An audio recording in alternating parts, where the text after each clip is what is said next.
Hello viewers, this is your host Kashif Ahmed and I welcome you all in our new video which is regarding scope of total income.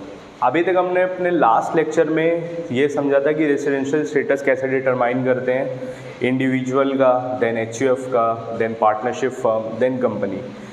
मैंने उस time पे बताया था कि residential status determine करना क्यों ज़रूरी है, क्योंकि जितने भी टाइप के रेसिडेंट होते हैं हमारे, चाहे वो आरओआर हो, आरएनओआर हो या नॉन रेसिडेंट हो, इनकी अलग अलग इनकम पे इंडिया में टैक्स लगता है। अलग अलग इनकम का मतलब क्या है, यहाँ पे सेंस क्या बनता है। कुछ इनकम ऐसी होगी जो हमें इंडिया में रिसीव होगी, कुछ इनकम होगी जो हमें इंडिया के बाहर रिसीव होगी, कुछ इनकम होगी जो हमने कमाई तो इंडिया में होगी बट रिसीव इंडिया के बाहर होगी। सेम अपोजिट होगा, कुछ इनकम हमने बाहर कमाई होगी बट रिसीव हम इंडिया में बैंक अकाउंट में कर रहे होंगे। तो कौन सी इनकम पे, किसकी इनकम पे टैक्स लगेगा इंडिया में, वो डिपेंड करता है पहले रेसिडेंशियल स्टेटस पे, दूसरा इनकम रिसीव कहाँ पे हो रही है। तो अभी तक हमने ये तो समझ लिया कि रेसिडेंशियल स्टेटस कैसे डिटरमाइन करते हैं। अब ये पता करते हैं कि किसकी कौन सी इनकम पे इंडिया में टैक्स लगेगा। मतलब आरओआर यानी resident and ordinarily resident India में कौन सी इनकम पे टैक्स पे करेगा, आरएनओआर अपनी कौन सी इनकम पे इंडिया में टैक्स पे करेगा, या कौन सी इनकम पे नहीं पे करना है उसको tax, same in non resident के केस में। तो हमारा जो ये वाला टॉपिक है इसका नाम है स्कोप ऑफ टोटल इनकम। मतलब टोटल इनकम, हम किस इंडिविजुअल की कौन सी इनकम को इंडिया में इनकम मान के टैक्स लगाएंगे, ये सेक्शन बताएगा। सेक्शन नंबर 5 है स्कोप ऑफ टोटल इनकम का। तो आइए इसको पहले एक रीडिंग देते हैं।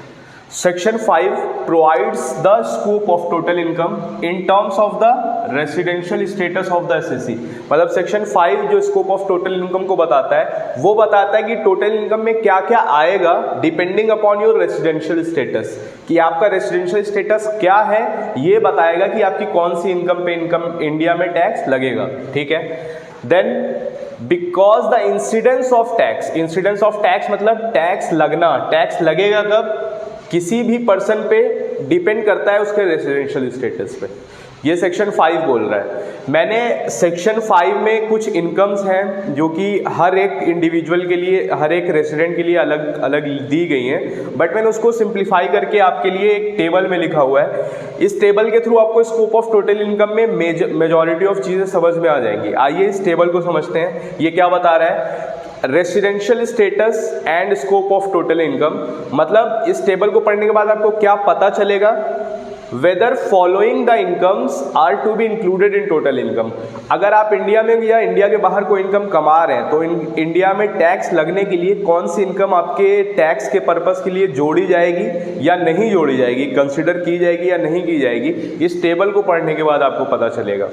तो हमने क्या सीखा था कि रेसिडेंट कितने टाइप के हो सकते हैं, या तो एक बंदा इंडिविजुअल आरओआर होगा, रेसिडेंट ऑर्डिनरीली रेसिडेंट, या तो आरएनओआर होगा, resident but not ordinary resident, या लास्ट कैटेगरी है नॉन रेसिडेंट की। आरओआर और आरएनओआर सिर्फ और सिर्फ मैंने बताया था इंडिविजुअल और एचयूएफ हो सकते हैं। बाकी पार्टनरशिप फर्म और कंपनी या तो रेसिडेंट होगी या तो नॉन रेसिडेंट। तो अभी हम इंडिविजुअल और एचयूएफ की बात कर रहे हैं, क्योंकि आपके सिलेबस में ग्रेजुएशन के पर्पस के लिए सिर्फ और सिर्फ इंडिविजुअल और एचयूएफ की ही scope of total income include की गई है सिलेबस में। तो हम उसको ही समझने के लिए यहाँ पे मिले हैं आज। तो आइए समझते हैं कौन सी इनकम पे आरओआर को टैक्स पे करना है, कौन सी इनकम पे आरएनओआर पे टैक्स लगेगा और कौन सी इनकम पे नॉन रेसिडेंट को टैक्स पे करना है। ये इस टेबल से हमें समझ में आएगा। तो पहले टाइप की इनकम उठाते हैं हम। आपकी कोई भी इनकम हो वो इन 3 टाइप की ही इनकम में क्लासीफाई हो जाएगी, चाहे आप कोई भी टाइप की इनकम कमा रहे हो। आइए समझते हैं पहली इनकम को। फर्स्ट क्या है, इनकम रिसीव्ड और deemed to be received in India. Income received in India तो आपको समझ में आ रहा होगा कि जो हमें इनकम इंडिया में रिसीव हो गई, but deemed to be received का मतलब क्या है, डीम्ड टू बी रिसीव जहां भी इनकम टैक्स एक्ट में यूज होगा उसका मतलब है कि जनरली जिस चीज़ों को आप समझते हैं कि ये इंडिया में रिसीव नहीं है, डीम का मतलब होता है आप मानिए चाहे मत मानिए, लेकिन लॉ की वजह से आपको मानना पड़ेगा, उसको हम डीम्ड बोलते हैं। तो रिसीव्ड का तो मतलब समझ में आ रहा है कि जो हमें इंडिया में रिसीव हो गई, but deemed to be receive जिसको लॉ ने बोला है कि आपको इसको मानना है कि इंडिया में ही रिसीव हुई है, उसको हम बोलते हैं डीम्ड टू बी रिसीव। तो इनकम जो इंडिया में रिसीव हुई या लॉ की वजह से हम मान रहे हैं कि वो इंडिया में रिसीव हो रही है, किस साल में? प्रीवियस ईयर में, क्योंकि किस इनकम पे टैक्स लगता है? प्रीवियस ईयर की इनकम पे टैक्स हम इसी असेसमेंट ईयर में देते हैं। तो प्रीवियस ईयर की कौन सी इनकम जो इंडिया में रिसीव हुई है या इन लॉ की वजह से जो हम मान रहे हैं कि इंडिया में रिसीव हुई है, उस पर किसको टैक्स पे करना है? तो ROR को टैक्स पे करना है उस पर, यस। उसकी टोटल इनकम में हम जोड़ेंगे, तो यहाँ पे हमने लिख दिया यस, मतलब इसको इस इनकम पे टैक्स पे करना पड़ेगा। RNOR को पे करना पड़ेगा, ऑब्वियसली यस, पे करना पड़ेगा। नॉन रेसिडेंट को पे करना पड़ेगा, यस। मतलब जो इनकम इंडिया में रिसीव हो रही है या लॉ बोल रहा है कि इंडिया में रिसीव हो रही है, उसको मानना है, वो उस इनकम पे तीनों को टैक्स पे करना है, चाहे वो इंडिविजुअल ROR हो, चाहे RNOR हो, चाहे नॉन रेसिडेंट हो। अब ये जो deemed to be received in India है, ये कुछ इनकम्स लॉ ने बता रखी है, वो हम आगे समझेंगे। क्लासिफिकेशन है, कुछ 3-4 इनकम्स हैं, उनको ही बोलते हैं कि वो deemed to be received in India है। वो कौन सी इनकम है वो आगे समझेंगे। फॉर द टाइमिंग आप ये समझ लीजिए, डीम्ड टू बी रिसीव का मतलब कि लॉ बोल रहे हैं कि आपको इन इनकम को मानना है कि वो इंडिया में रिसीव हो रही है। नेक्स्ट टाइप की इनकम कौन सी होगी? Income accruing or arising in India और डीमिंग टू, फिर यहाँ पे आ गया वर्ड डीमिंग टू अक्रू और arise in India during the previous year. Accrue और अराइज इन इंडिया का मतलब क्या होता है? वो इनकम जो इंडिया में आप कमा रहे हैं। इनकम कमाना और इनकम मिलना दो अलग चीज़ें हैं, रिसीव होना और अर्न करना दो अलग चीज़ें हैं। तो यहाँ पे तो हमने रिसीव की बात की कि जो इनकम आपको इंडिया में मिल रही है या लॉ बोल रहा है कि आपको इंडिया में मिल रही है, आपको मानना है। यहाँ पे हम बात कर रहे हैं एक्रू हो रही है। मतलब एक्रू और अराइज का मतलब क्या होता है? दो चीज़ें होती हैं। एक तो आपने सुना होगा इनकम का ड्यू होना, और इनकम का अक्रू या अराइज होना, इन दोनों में फ़र्क है। अक्रू और अराइज का मतलब क्या होता है? जैसे एग्जांपल ले लेते हैं, आप किसी कंपनी में जॉब कर रहे हो, for the month of December आपने 1 दिसंबर से जॉब स्टार्ट की, आप जॉब पूरे महीने करोगे, तो आपकी जो सैलरी होगी वो अक्रू या अराइज पूरे महीने हो रही है। आपने 1 दिन का काम किया, आपकी 1 दिन की सैलरी जो है वो अक्रू हो गई। 2 दिन का काम किया, 10 दिन तक काम किया, तो 10 दिन की सैलरी अक्रू और अराइज हो गई। लेकिन ड्यू का मतलब क्या होता है? जब आपके पास राइट आ जाए उस सैलरी को रिसीव करने का, इन्फोर्स करने का पेमेंट। राइट कब आता है? जब आपका मंथ एंड होता है, मंथ पूरा होगा, तो 1 महीने की सैलरी आपको मिलती है। तो जैसे ही आप 30 दिन काम करोगे, तो अगले दिन आपके पास राइट आ जाएगा उस सैलरी को रिसीव करने का, उस पूरे मंथ की। उसको बोलते हैं ड्यू। बट एक्रू क्या होता है? जितने दिन हम काम करते जा रहे हैं, हमारी सैलरी अक्रू होती जा रही है हर डे के लिए, ठीक है। तो अक्रू इनकम वो इनकम जो या तो एक्रू या अराइज हुई है इंडिया में, या तो लॉ बोल रहा है, मतलब डीमिंग टू अक्रू और अराइज, या तो लॉ बोल रहा है कि ये इनकम इंडिया में ही अक्रू और अराइज मानी जाएगी, या तो एक्चुअली में हो रही है वो अक्रू और अराइज, या तो लॉ बोल रहा है अक्रू और अराइज इंडिया में मानी जाएगी। अब ये कौन सी इनकम है जो इंडिया में डीम टू बी अक्रू और अराइज है, ये हम आगे पढ़ेंगे। ये 12-13 इनकम्स हैं जो लॉ ने बता रखी हैं कि ये इनकम को हम यही मानेंगे कि ये इंडिया में अक्रू और अराइज हुई हो, कहीं भी आप ले रहे हो इस इनकम को। But for the income tax act हम ये मानेंगे कि ये इंडिया में अक्रू और अराइज हो रही है। तो अब इन इनकम पे किसको टैक्स पे करना है? किसकी टोटल इनकम में इनको जोड़ा जाएगा? अगर कोई इनकम इंडिया में अक्रू या अराइज हो रही है, या तो डीम टू बी अक्रू और अराइज माना गया है, तो ROR को भी उस पर टैक्स पे करना है, RNOR को भी उस पर टैक्स पे करना है, और नॉन रेसिडेंट को भी उनके ऊपर टैक्स पे करना पड़ेगा। ठीक है, 2 टाइप की इनकम की बात हो गई।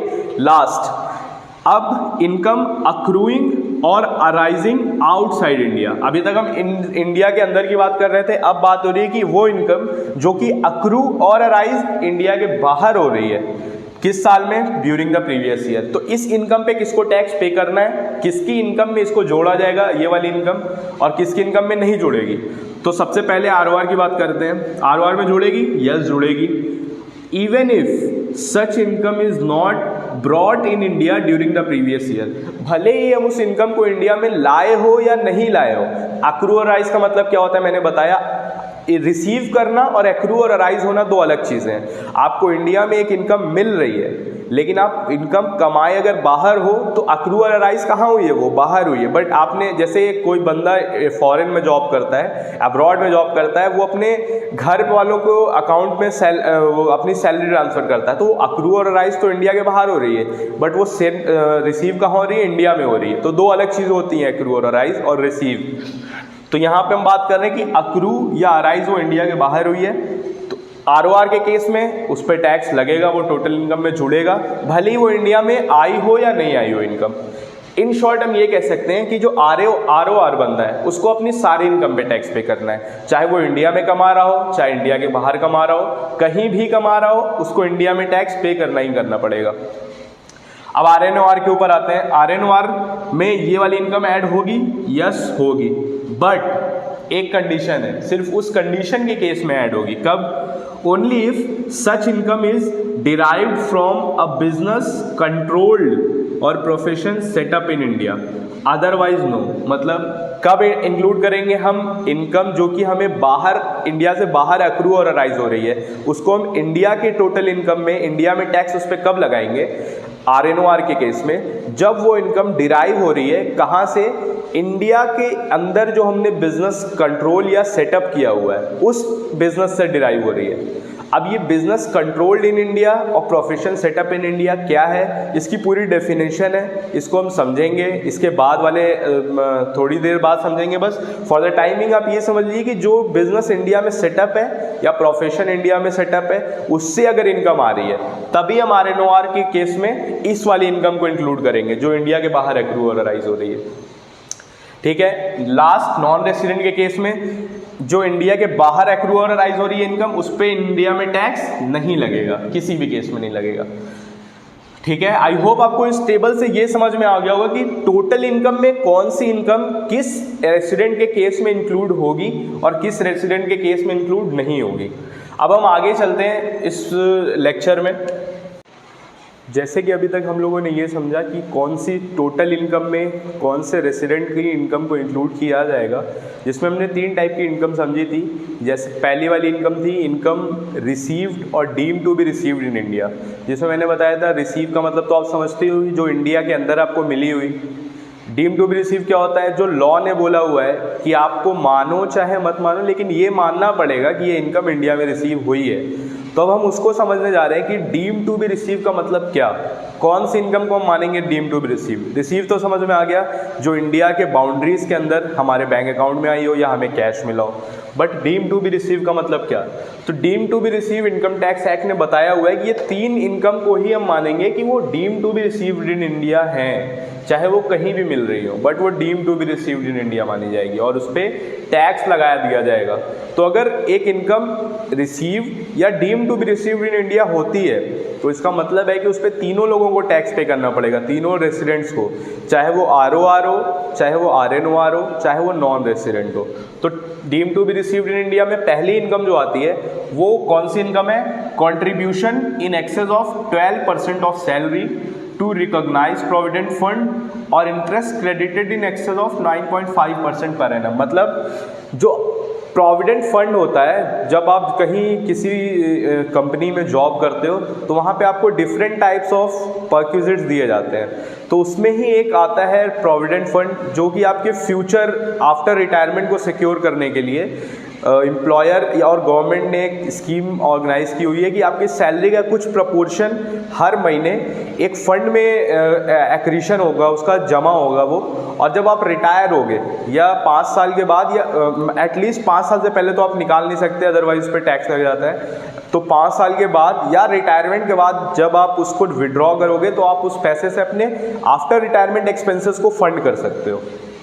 तो ये स्कीम प्रोविडेंट फंड वाली जो स्कीम है उसमें होता क्या है कि जो 12% तक कंट्रीब्यूशन है एम्प्लॉयर और एम्प्लॉय का, उस पर कोई भी टैक्स नहीं लगता है, और जो उस पर इंटरेस्ट देती है गवर्नमेंट अप टू 9.5%, उस पर कोई इंटरेस्ट नहीं लगता है। तो यहाँ पे जो डीम टू बी रिसीव्ड की बात की जा रही है वो कहा जा रहा है कि वो कंट्रीब्यूशन जो कि 12% ऑफ सैलरी से ऊपर है, मतलब जैसे 15% अगर कंट्रीब्यूट कर रहा है आपका एम्प्लॉयर, तो जो 3% एक्स्ट्रा कर रहा है उसको हम मानेंगे, उस 3% को मानेंगे कि वो deem to be received in India है। और इंटरेस्ट अगर मिल रहा है 9.5% पर एनम से ज़्यादा मिल रहा है, मतलब अगर 10% मिल रहा है तो 0.5% को मानेंगे deem to be received in India है, और उस इनकम को हम ऐड कर देंगे आपकी टोटल इनकम में।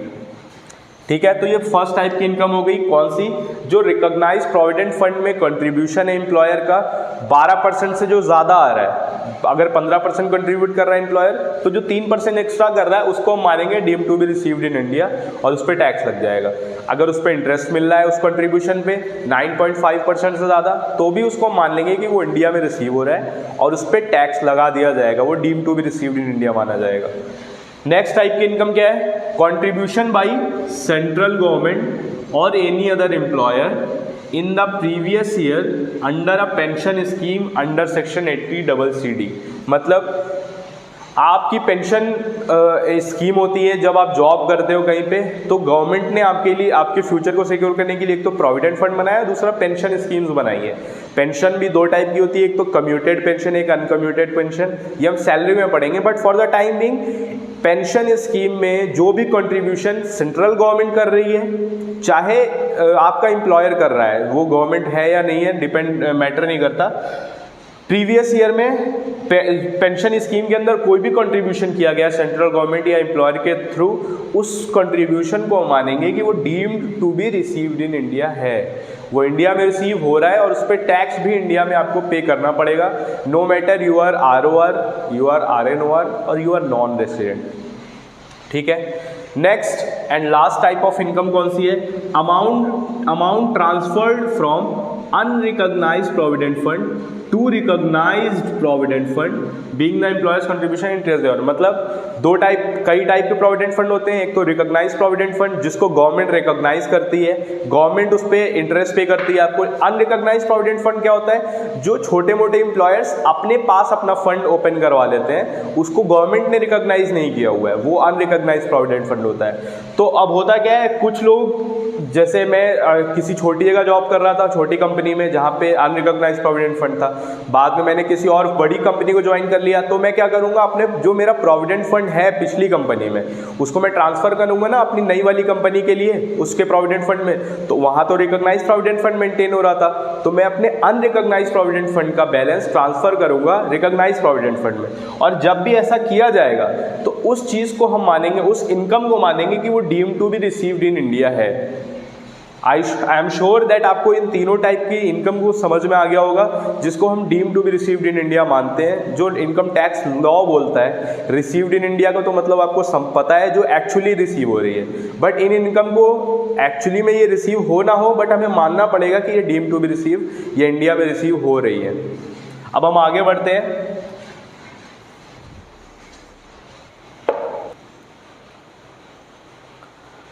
सो अभी तक हमने ये समझा कि income deemed to be received in India क्या होती है। उसके पहले हमने ये समझा था कि कौन से स्कोप ऑफ टोटल इनकम पे ROR, RNOR और नॉन रेसिडेंट को इंडिया में टैक्स पे करना है। अब हम सेकेंड टाइप की इनकम पे समझ रहे हैं, जो कि मैंने बताया था, इनकम अक्रू और अराइज इन इंडिया और income deemed to be accrue और अराइज इन इंडिया। तो अब डीम्ड टू बी अक्रू और अराइज इन इंडिया का मतलब क्या है कि आप मानिए चाहे मत मानिए, बट लॉ ने इसको बोला हुआ है कि आपको ये मानना ही पड़ेगा कि ये इंडिया में अक्रू और अराइज हुई है। ठीक है, तो कौन कौन सी ऐसी इनकम है? वैसे इनकम तो डीम्ड टू अक्रू और अराइज इन इंडिया में 12 ऐसी इनकम्स हैं, but for the purpose of your examination graduation के लिए मैं सिर्फ आपको 5 तरह की इनकम बता रहा हूँ, क्योंकि आगे फिर बहुत डिटेल है, वो नेसेसरी नहीं है, रिक्वायर्ड नहीं है आपके एग्जामिनेशन के लिए। तो आइए समझते हैं। सबसे पहली इनकम कौन सी है? सबसे फर्स्ट इनकम है any income accruing or arising to an assessee in any place outside India whether directly or indirectly. मतलब कोई भी इनकम जो एक एसएससी को डिराइव हो रही है, कहाँ पे डिराइव हो रही है? इंडिया के बाहर, चाहे डायरेक्टली चाहे इनडायरेक्टली, इन सोर्सेज से।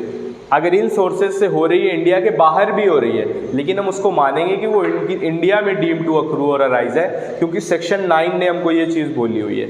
तो कौन कौन सी इनकम है जो इंडिया के बाहर अक्रू और अराइज, मतलब एक्चुअली में हो रही है, बट हमें ये मानना है कि वो इंडिया में अक्रू और अराइज हो रही है, अगर इन सोर्सेज से हो रही है। कौन कौन से सोर्सेज है?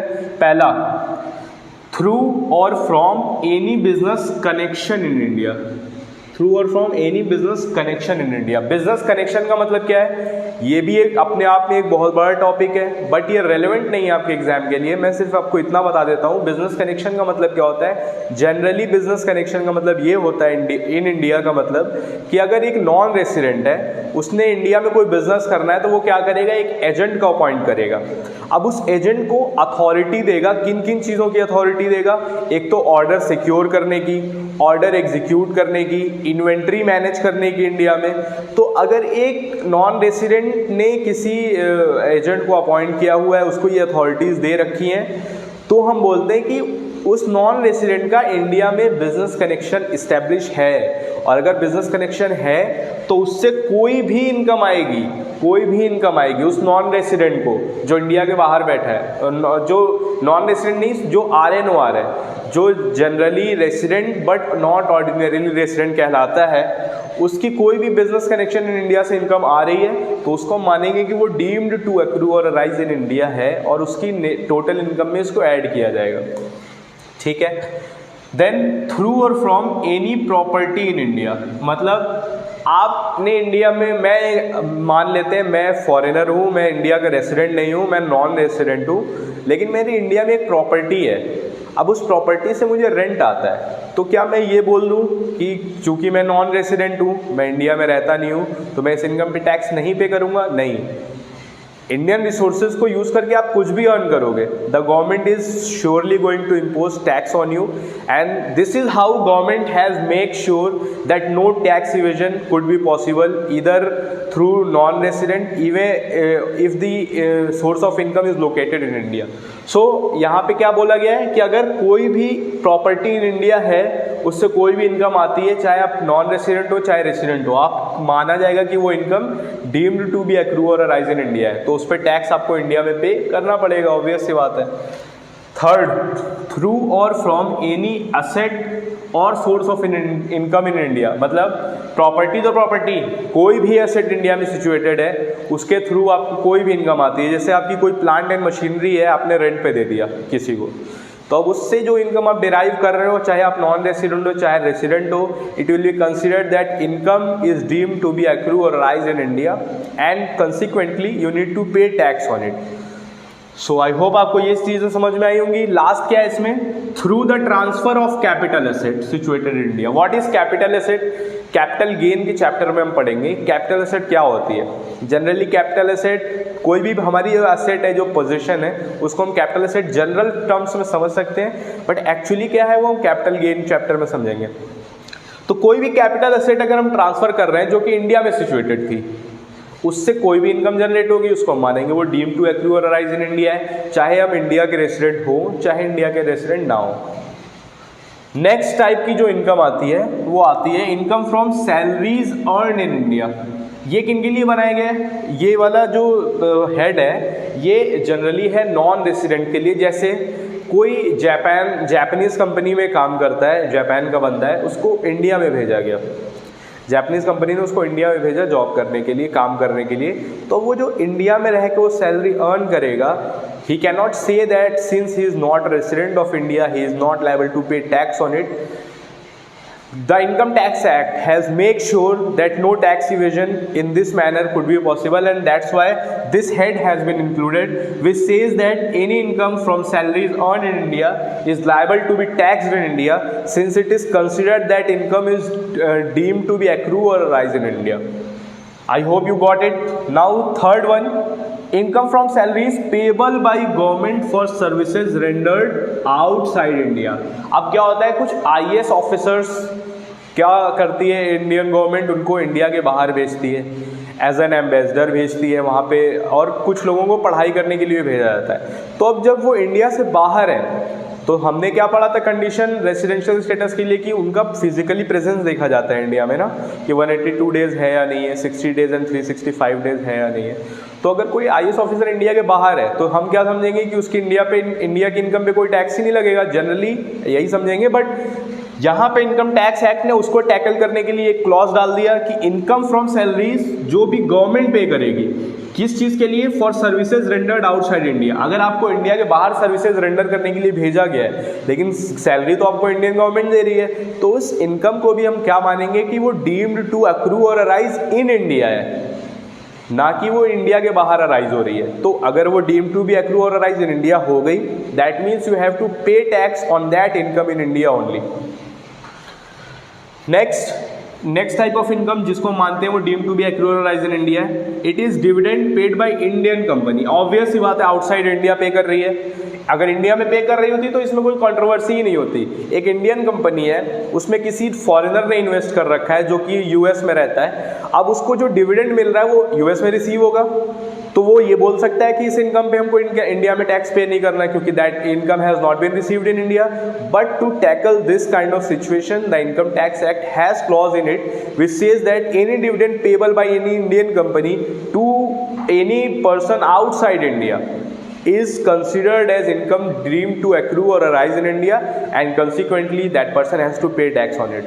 तो अगर कोई इंडियन कंपनी क्या होती है? जो कि इंडिया में कंपनीज एक्ट 2013 या उससे पहले वाले 1956 में इनकॉर्पोरेट हुई हो। अगर ऐसी कोई कंपनी में कोई इन्वेस्टर इन्वेस्ट कर रहा है जो इंडिया के बाहर रहता है, उसको डिविडेंड अगर इंडिया के बाहर भी मिल रहा है तो उसको ये माना जाएगा कि वो डिविडेंड इंडिया में डीम टू अक्रू और अराइज है और उस पर टैक्स भी इंडिया में पे करना पड़ेगा उसको। एंड हमारे कोर्स के लिए, हमारे ग्रेजुएशन एग्जामिनेशन के लिए लास्ट टाइप ऑफ इनकम है। ऐसे तो अभी 7 और इनकम है, बट ग्रेजुएशन में इससे ज़्यादा आई होप कि नहीं पूछा जाता है, इतना ज़्यादा डिटेल में क्वेश्चंस नहीं आते हैं। तो लास्ट टाइप की हमारे अकॉर्डिंग इनकम क्या है? इंटरेस्ट। अगर कोई भी इंटरेस्ट एक गवर्नमेंट पे कर रही है, इंडियन गवर्नमेंट पे कर रही है, तो उसको हम मानेंगे कि वो इनकम इंडिया में डीम टू अक्रू और अराइज हो रही है, चाहे वो किसी को भी पे कर रही हो गवर्नमेंट, चाहे नॉन रेसिडेंट को, इंडिया के बाहर रहता हो, उसकी इनकम पे इंडिया में उसको टैक्स पे करना पड़ेगा। नेक्स्ट, इंटरेस्ट अगर एक रेसिडेंट पे कर रहा है, एक बंदा है जो इंडिया में रेसिडेंट है, काफ़ी सालों से इंडिया में ही रहता है, वो कहीं नहीं जाता है, उसने किसी से लोन लिया हुआ था, अब उस लोन पे उसको इंटरेस्ट पे कर रहा है। अब वो जिससे लोन लिया था वो इंडिया में नहीं रहता है, वो बंदा फॉरेन में रहता है। लेकिन अगर एक रेसिडेंट पे कर रहा है, किसी नॉन रेसिडेंट को लोन के लिए इंटरेस्ट पे कर रहा है, तो हम पहले चेक करेंगे कि उस लोन को लेने का पर्पस क्या था। अगर उस लोन को इंडिया में यूज़ किया गया है फॉर अर्निंग इनकम, तभी हम उस इनकम पे टैक्स लगाएंगे, अदरवाइज नहीं लगाएंगे।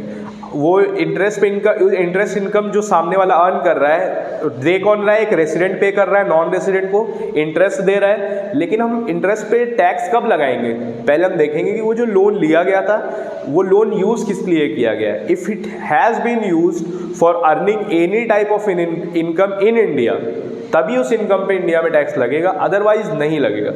Next, interest payable by non resident. अगर कोई नॉन रेसिडेंट पे कर रहा है इंटरेस्ट पे कर रहा है, तब उस पे इंडिया में टैक्स 110% लगेगा। अगर वो किसी भी पर्सन को इंडिया में इंटरेस्ट के फॉर्म में कोई भी पेमेंट कर रहा है for the purpose of loan.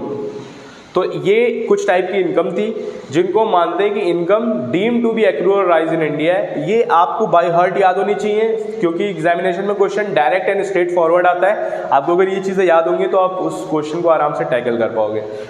So I hope these all concepts have been very clear to you, and for the time being, let's say goodbye and we'll meet in another video with another topic. Please give this video a like, share it with your friends, do comment if you have any query regarding to this video, and subscribe our channel and do hit the bell icon. Thanks a lot.